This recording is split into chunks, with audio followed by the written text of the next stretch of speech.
think you saw today, House Republicans released their investigation report into Afghanistan withdrawal. This comes, of course, 2 years after their first report, and this one says little or nothing new.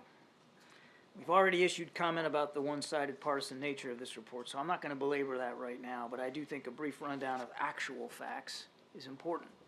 First, on the very day this administration took office, the Taliban was in the strongest position it had been in years, and the Afghan government the weakest.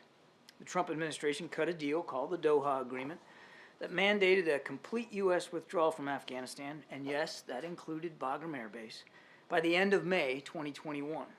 That deal also released 5,000 Taliban fighters from prison.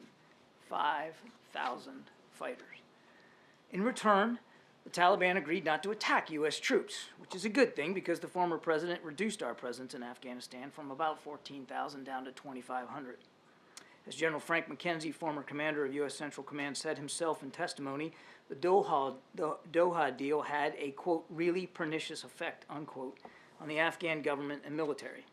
As we saw, it demoralized them and it disenfranchised them. They knew right then and there that America was on its way out. Indeed, in October of 2020, then President Trump ordered his military to rush the exit from Afghanistan and have everybody leave by Christmas of that year. President Biden, for his part, faced a stark choice when he came to office. Abide by the flawed agreement and end America's longest war, or blow up the deal, extend the war, and see a much smaller contingent of American troops back in combat with the Taliban. He chose the former, and he was able to buy additional time to prepare for that withdrawal all the way into the summer. And we as a nation are safer for it. Any and every discussion about what happened in Afghanistan has to start right there. Sadly, the report does not dwell on it. Now, there's some other falsehoods, too many to mention, but a few do stand out, and I'd like to tick them off if you don't mind. 1, there was, in fact, planning for evacuations, planning that started in the spring of 2021 and included all the requisite agencies. In fact, the Department of Defense pre-positioned military units in the region so that once a decision had been reached to evacuate, they would be poised to respond in a timely fashion. 2, there was no fine-tuned assessment of how fast things would unfold in August of 2021. It all moved a lot faster than anyone anticipated. As the Taliban moved in, Afghan forces stopped fighting, and the Ghani government fled.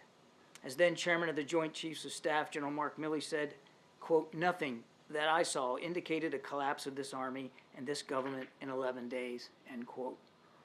3, there was no point in securing Bagram Air Base for use during the evacuation. Doing so would not only have required thousands of additional U.S. troops, but also would have required a dangerous trek by evacuees over Taliban-controlled territory, making the evacuation even more difficult to execute than it already was.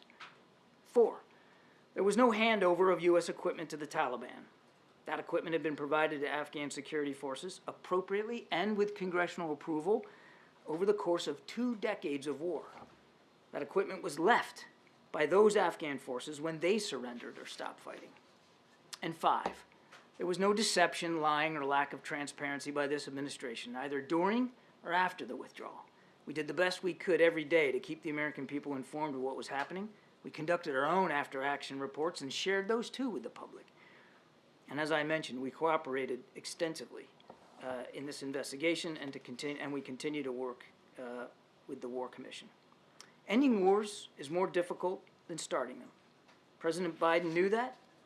He acknowledged that. But it doesn't mean that the decision to end this one was wrong or that the withdrawal wasn't conducted as professionally and as bravely as was humanly possible given the circumstances. It doesn't mean we don't grieve and mourn with the families of those whose lives were tragically taken during the withdrawal, especially at Abbey Gate on the 26th of August of that year.